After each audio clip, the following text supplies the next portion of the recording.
Welcome to our explorations in Savitri. Today we are completing Canto 3 of Book 2, The Glory and the Fall of Life. As always, with our brother Alok. Namaskar. And this last letter, at least what has been printed in Savitri, but I have found some other things in the new volume, Letters on Poetry and Art. There are some more letters on Savitri by Sri Aurobindo. But this one is in 1948. So only 2 years. I am afraid I am too much preoccupied with the constant clashes with the world and the devil to write anything at length, even about your new poems. This is Amal, The Adventure of the Apocalypse. A few lines must suffice. In fact, as I had to explain the other day to Dilip, my only other regular correspondent, my push to write letters or to new literary production has dwindled almost to zero. This, apart from Savitri, and even Savitri has very much slowed down, and I am only making the last revisions of the first part already completed. The other two parts are just now in cold storage.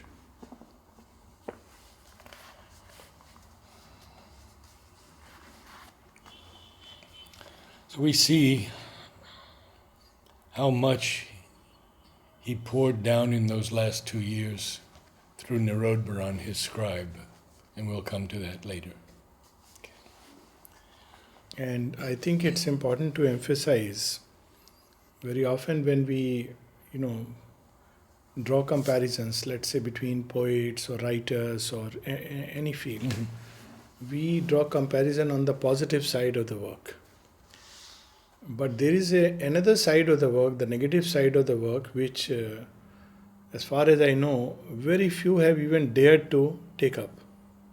So Sri Aurobindo had taken up even that side of the work, which was to clear the passage for the rest of humanity to follow, to enter into the darkness, as he said, grey and nude.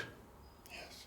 So that's a whole side of Sri Aurobindo's work which is very difficult to define, describe, or even, speak about. Comprehend, yes. Because normally when we assess the work of a person, it's always the positive side, what the person has achieved or done.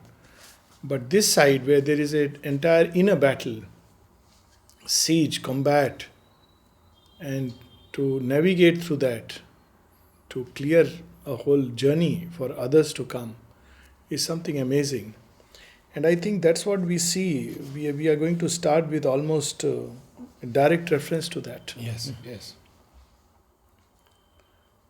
Although he once had felt the eternal's clasp, of course he here is Ashupati. Yeah. Although he once had felt the eternal's clasp, too near to suffering worlds his nature lived. And where he stood were entrances of night. There we I think this is compassion.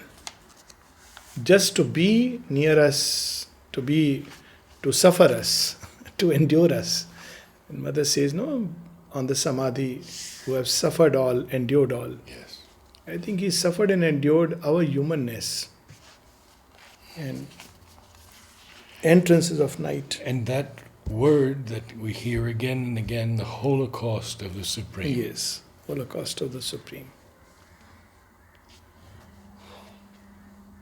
It becomes very difficult to read after this. You are overcome by a different kind of emotion. Hardly too close beset by the world's care, can the dense mould in which we have been made return sheer joy to joy, pure light to light. At one place, the mother says this to a disciple when he says that if people do not love us, what should we do? Should we not love them? And mother says, yes, but how much more you should return love when you receive love. One has never thought it like that. Yeah. When you receive love, it's obvious that the return has to be love. Yes. When you don't receive love, yes, you should give love, and that is something very nice. But very often in human life, earth nature, the divine pours light and we respond by doubt. The divine pours love and we respond with all kinds of complaints, misgivings. So it's human nature is not built like that. This mold cannot even understand the love of the divine. That also she speaks of several times, that the divine love is often felt by human beings as something very cold and remote. But it contains within itself a deep heart of love, gathers into itself universal pain. Yeah. Once again, the story of Shiva comes very handy. He's an ascetic of ascetics. So much so that it's very difficult even for the world mother to awaken and arouse him to love. Yet, when there is this, fight between the gods and the demons going on, and then they come together, so, it's a yagna. So, in the yagna, everybody gets his share of something like a prasadam. So, for Shiva, the prasad is poison. Everybody else gets nice things. The blue-throated Yes, ascetic. the blue-throated ascetic. But he says, okay, I must also take my share. And he takes the poison, which comes from the bowels of the earth. This is love, this deep compassion. So Similarly, Mother says about gratitude. yes, She says, people send me their gratitude for helping in a difficult situation, illness or anything, but how few send their gratitude when nothing has happened. because it has been just taken away.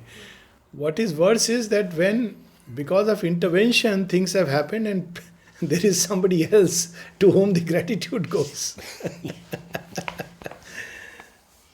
But that's what earth nature is, and they know it. For its tormented will to think and live, first to a mingled pain and pleasure woke. Earth nature wakes up first to pleasure and pain. And still it keeps the habit of its birth. A dire duality is our way to be. So as of now, we still keep that atavistic habit. And Yes, when we speak of atavism, in psychotherapy we have this. So, people do past regression. They go back to, okay, in this life when you were a baby, you experience certain rude shocks or whatever, and therefore you have a warped personality. Then people went still further, past life regression. Not only this life, previous life. But the real problem is not about this life or past life. It's the nature of matter and earthly life. How far back we can go. So Mother takes us right through to the beginning of the journey, because matter contains this. It doesn't matter in one life you may or may not have experienced. It may not even be in a previous life, but it's the nature of earthly life. Matter has grown under that, that kind of stress of pain and suffering and duality. So that's how it responds. The moment we take up this cloak, it knows no other. And Nolini says the yoga now is hour to hour. Yes, hour to hour. And so now Sri Aurobindo, from another angle, because this truth he will reveal in different places, in different ways. This is another aspect, beauty of Sri Aurobindo, that he approaches the same problem from multiple sides, thereby making a complete picture. In the crude beginnings of this mortal world, life was not, nor mind's play, nor heart's desire. So many people would think it was peace, but the peace of the dead silence. When earth was built in the unconscious void, and nothing was save a material scene, identified with sea and sky and stone, her young gods yearned for the release of souls, asleep in objects, vague, inanimate. So these young gods are the gods of the material plane. Yesterday we read description in Ahana. And they wanted to awaken the soul which was asleep peacefully, blissfully, like a baby in the womb. But when a baby has to come out, there is stir, there is pain, there is labor. It's literally called labor pain, without the labor outwardly, the pain of birth. So suddenly they feel that there must be release of souls. In that desolate grandeur, in that beauty bare, in the deaf stillness, mid the unheeded sounds, heavy was the uncommunicated load of Godhead in a world that had no needs. Uncommunicated load. It's like someone who is burdened with anguish or inspiration and wants to express it, but is unable to express it. So it's another kind of angst that human beings experience very often, at least, in a different context, but essence is the same. I see people who go through a kind of depression. But this depression is simply because they are unable to express their true nature, which is held back within. It can be a very painful thing without really realizing, and they don't know why they are suffering. But this suffering is because something wants to release itself but is unable to release, either because the instruments are not ready or, it's not yet become ripened. That's why before people turn to yoga, there is a phase very often when people go through this kind of restlessness, this seeking, this feeling of being imprisoned. Mother speaks about all these things. And they don't quite know what's really brewing inside. And then one day it bursts open and there is a door and a light and a joy. For none was there to feel or to receive. It can be a very miserable situation when you want to give and there is none to receive. it's very... That's why one of the reasons why divine, went into creation. Many other aspects are there. But at one place, Sri Aurobindo says that we can relate to the divine in many ways in the synthesis. And at the end he says the indulgent love of a mother. And then he says that, and the divine mother likes it to be so. That the soul comes to her in all kinds of difficulties and distress. Why? So that she can pour her heart of love on the creatures. So very often people ask, should we ask the mother this? Of course. Because she has come as mother. She has not come as a guru, as a teacher. But if we want to keep her as a guru, it's a letdown. She says that people insist on making me a guru. I can see now. So they want me to behave in a certain way as a teacher does. Sitting on pedestal, giving commands, do this, don't do this. She says, but I have the heart of a universal mother. So people could approach her for everything. And she likes it. That's the beauty. Yes. It's not that she doesn't like it. She likes it because she can pour her heart of love. Something I would say about what Mother said about the samadhi too. She said, say everything to Sri Aurobindo. Yes. Tell him all your problems, your difficulties. Speak to him there. And once she was up looking from her room and she saw Mother push her child's head on the samadhi. And she said, you see, they are already making a religion of it. Yes. And this thing about samadhi, in fact, she goes on to say, now he is accessible to all. Yes. Readily accessible. Anyone can approach him for anything. Yes. And he hears, he listens, Yes. and responds. Immersed no more in matters. Okay, few lines above. This solid mass which brooked no throb of sense could not contain their vast creative urge. Immersed no more in matter's harmony, the spirit lost its statuesque repose. So this is also, this aspect of yoga, that in this yoga on one side, one has to bring out the inmost soul and open to the higher planes. But one has to also work on the instruments so that they can support the play of the spirit. Otherwise, there will be increasing, disharmony and imbalance. So here, the spirit eventually broke free. And what happens as a result of it? In the uncaring trance, it groped for sight, passion for the movements of a conscious heart, famishing for speech and thought and joy and love. In the dumb, insensitive wheeling day and night, hungered for the beat of yearning and response. All this is in a stone. We never see a stone like that. And that's why one can awaken it in a stone. This whole tantric puja of what is called as pran pratishtha, where you make an image, then you invoke the deity.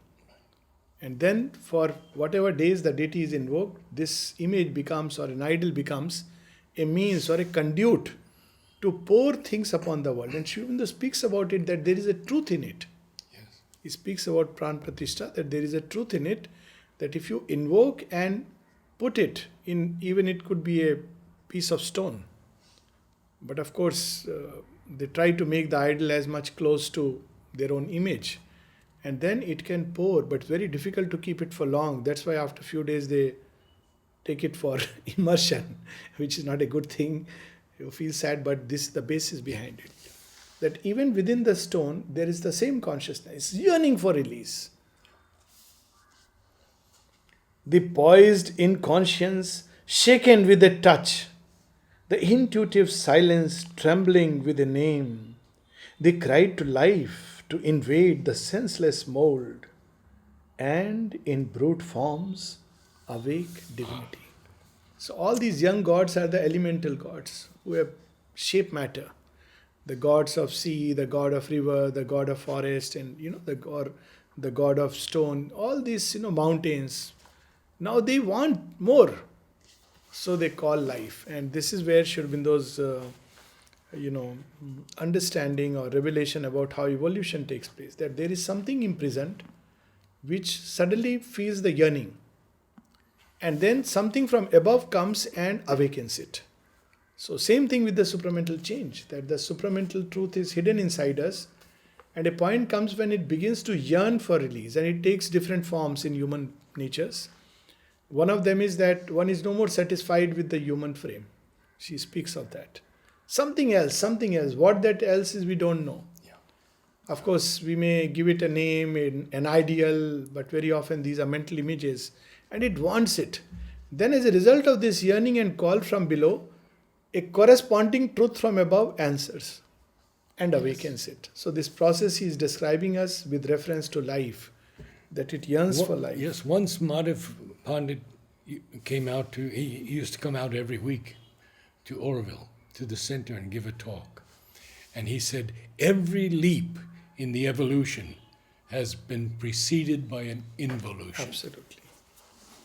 And a time comes when that which was involuted is ready now to emerge. And that's when we go through this evolutionary angst and a response from above. Yes. So, with reference to life, which of course is way back, this evolutionary leap would have taken place.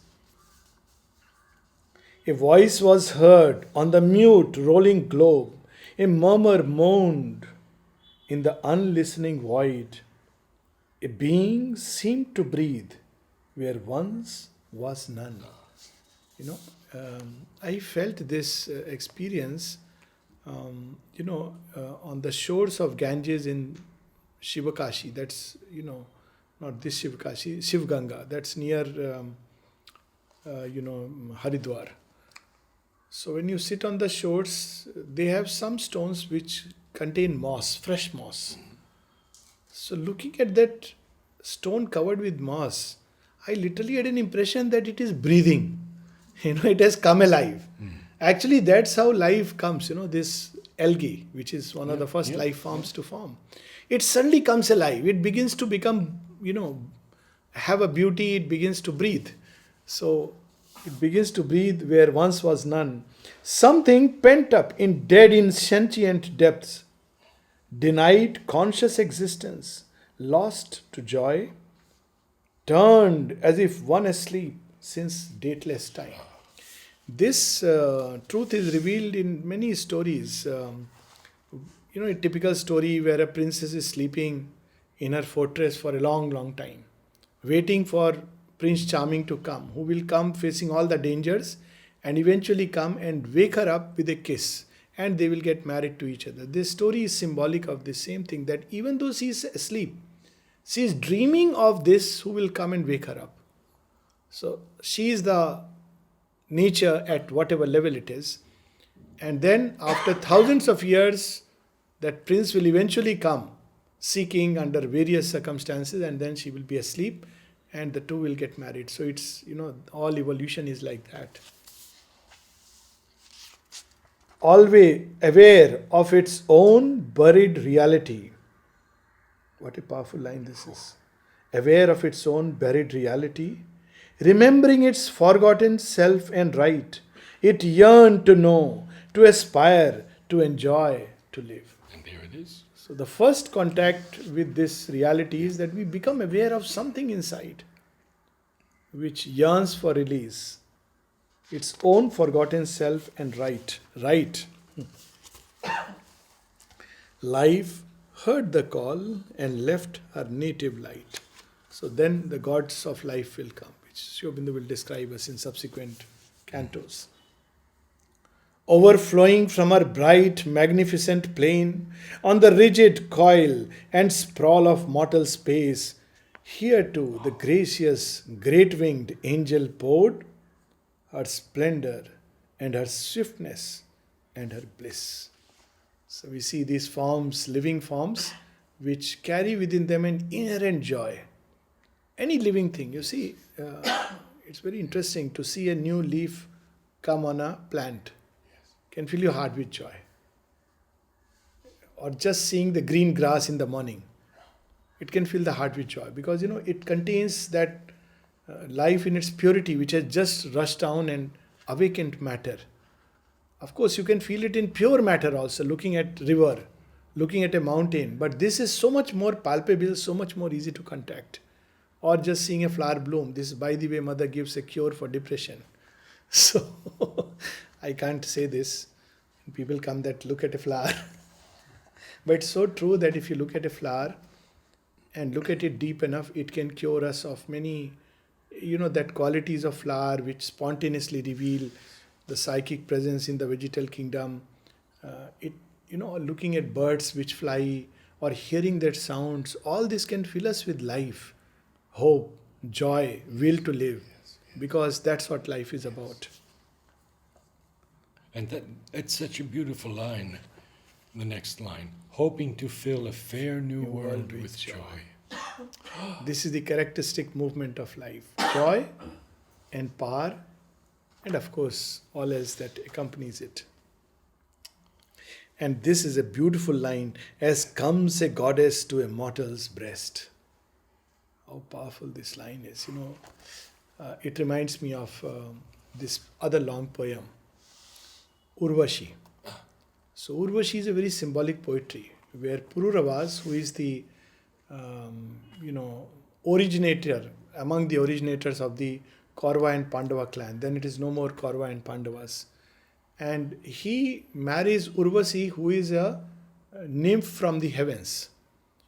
So with great difficulty she comes, accepts. But she says, look, I have certain conditions. I will stay with you, but only if these, because earth is not ready to hold that light. Sri Aurobindo has spoken of Apsaras as, they are basically carry within themselves that light. They are not bad beings as later mythologies portray. They are basically harbingers of light. Their dance is full of light. And how they come and suddenly awaken a heart to love, to joy. And here is this line, as comes a goddess to a mortal's breast. This whole story of Pururavas is very symbolic, and fills his days with her celestial clasp. She stooped to make her home in transient shapes.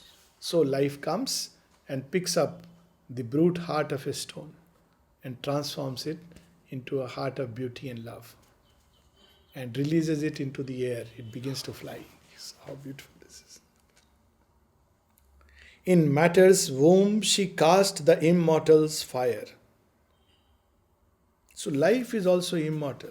This Yobindo says that it's only matter that undergoes, degeneration, and life simply withdraws from the form and takes up another form.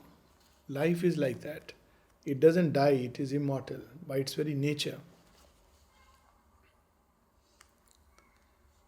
In the unfeeling vast, woke thought and hope, smote with a charm and beauty, flesh and nerve, and forced delight on earth's insensible frame. So, this is what is going to happen now. Supermind will be forced upon us. Mother speaks of that. But when she was asked that, how will people know? She said, they may not know. They may simply think that they may complain that they are getting blows. But it's not blows, it's the supermind forcing itself, molding us despite ourselves. That's what we need after all, Sri Ramakrishna used to say there are 3 types of gurus. One who just give a prescription and that's it. Do this, do that. Another which get the medicine, leave it with you. And the third type used to say, will catch hold of the throat and put the medicine in the mouth. Oh, close your mouth and say, gulp it. So you are forced to gulp. And the mother combines all the 3. But only thing is, she is much gentler in her ways. She would not press our throat but say, why don't you sing a song? And when we sing a song, she puts the medicine.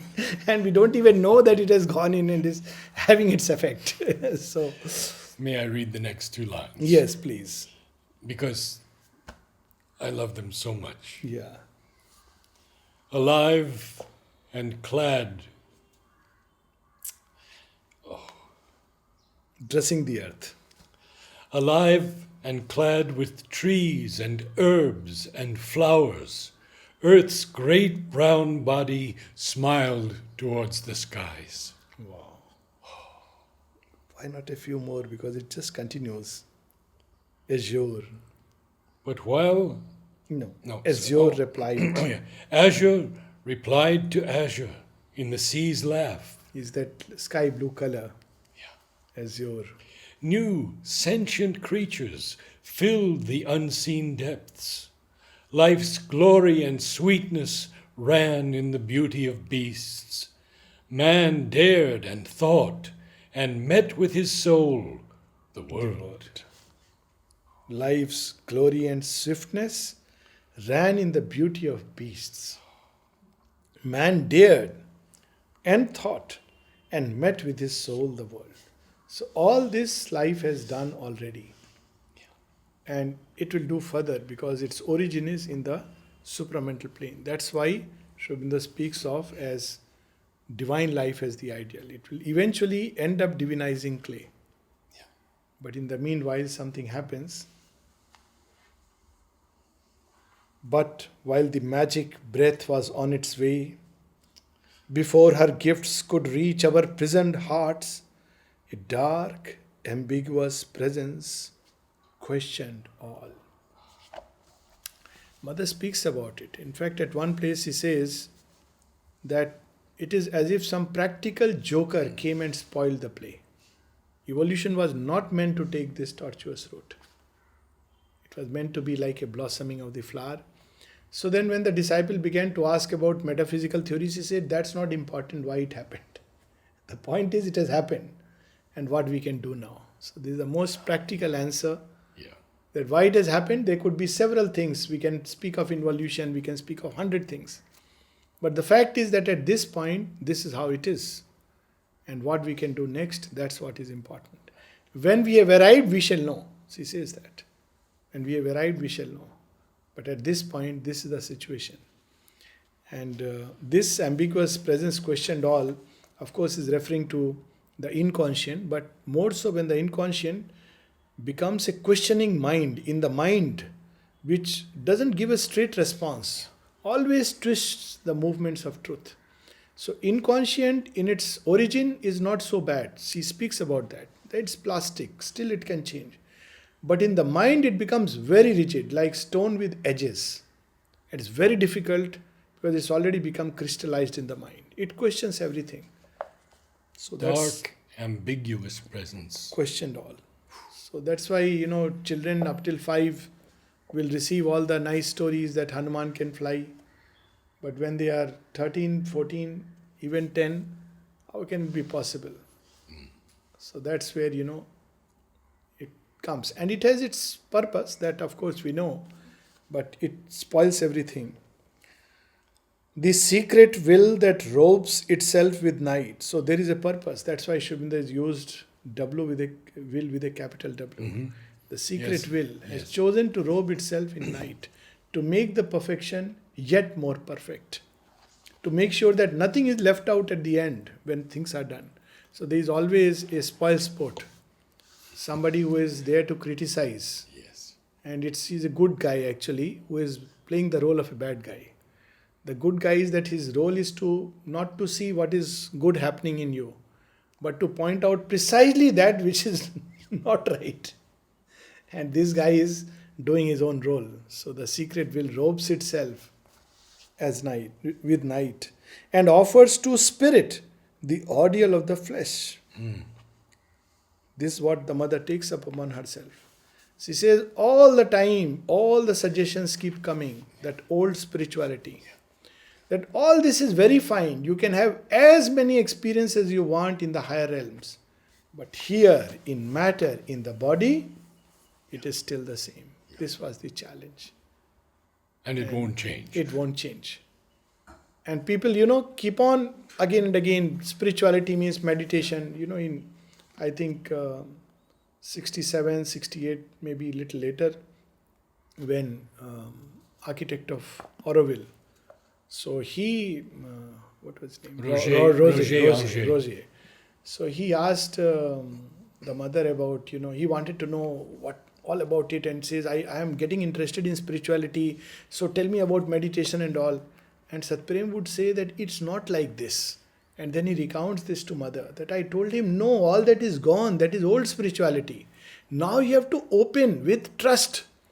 So she says, yes, mother says, yes, you are right. But it's very difficult to explain this. Because people want to do something.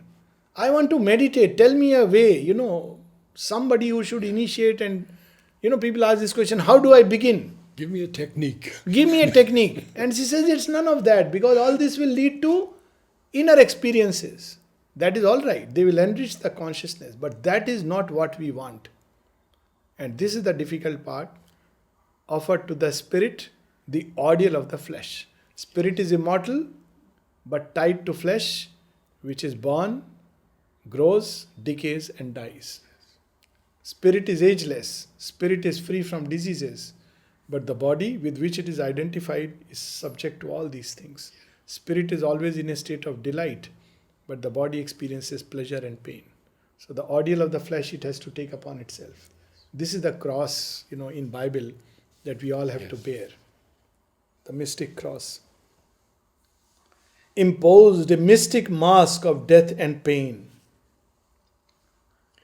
Now this is the first reverse transformation. So what now they are doing, what we call as transformation, is actually putting things back into their true state.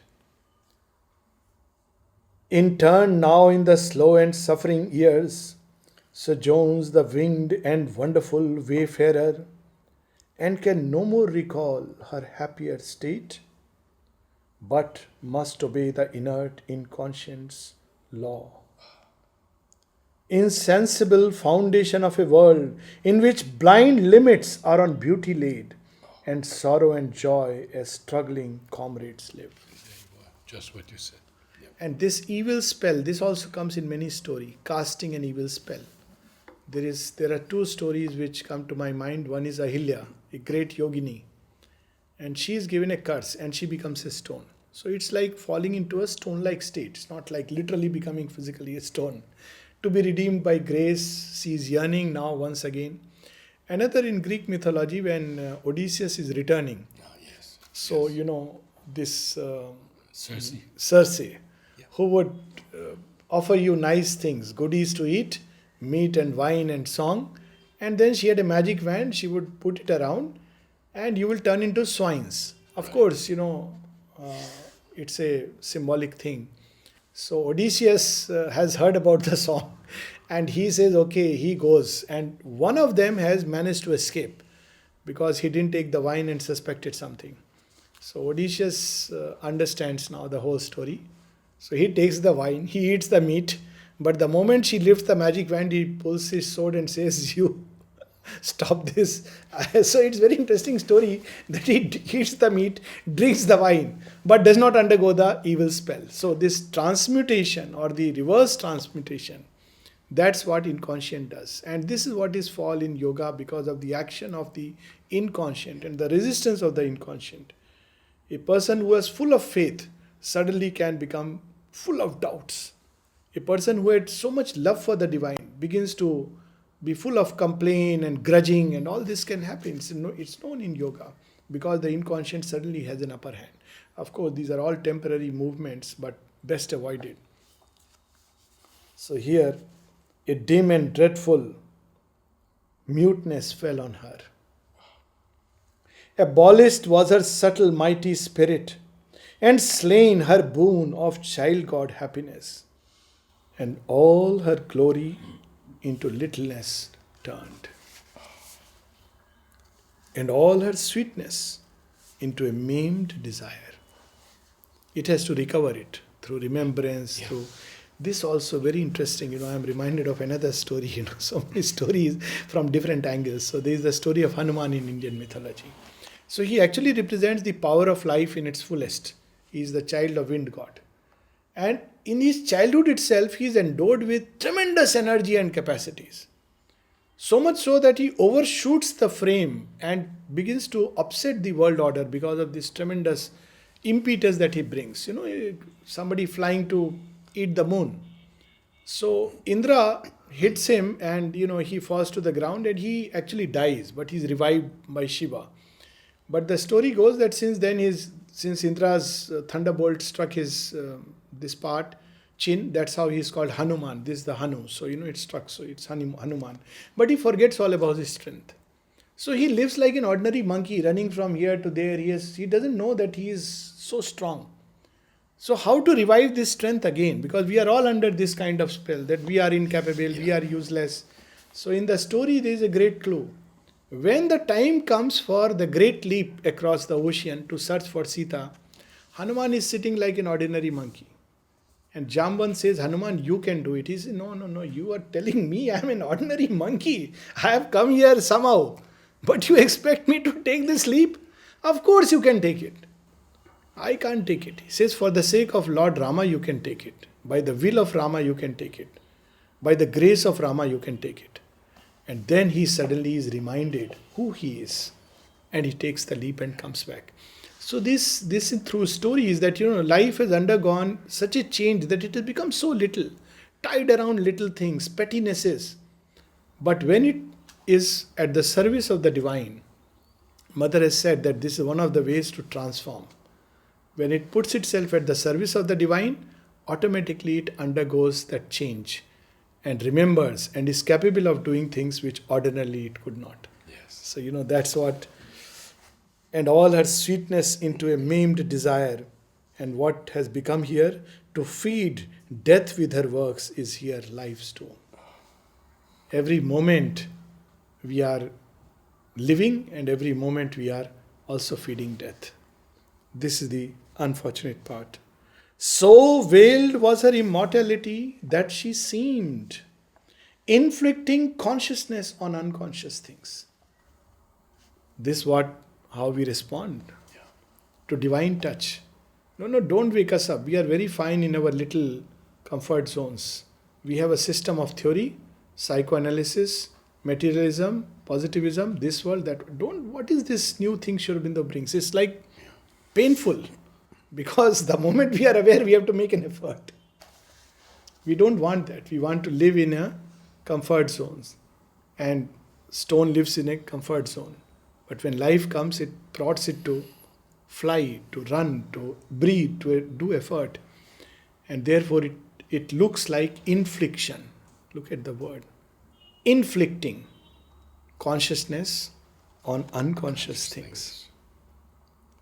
An episode in an eternal death. It looks like every day we see the sun, it sets, as if darkness is real and every morning for brief period the sun comes out. But the truth is that darkness is not real, it's just the earth turning her face away from the sun. But that's not a realization that we have while on earth. Looks like, oh, these momentary glimpses of the divine, who knows? But that is the reality. But when we are tied to earth nature, we turn ourselves away and we feel darkness. But that's not real. But that's how it appears. An episode in an eternal death. That life is an episode. A myth of being that must forever cease. Such was the evil mystery of her change. And Sri Aurobindo comes to redeem it. We'll read last 4 lines and stop. So veiled was her immortality that she seemed inflicting consciousness on unconscious things. An episode in an eternal death. A myth of being that must forever cease. Such was the evil mystery of her change. With this ends the canto, the glory and the fall of life.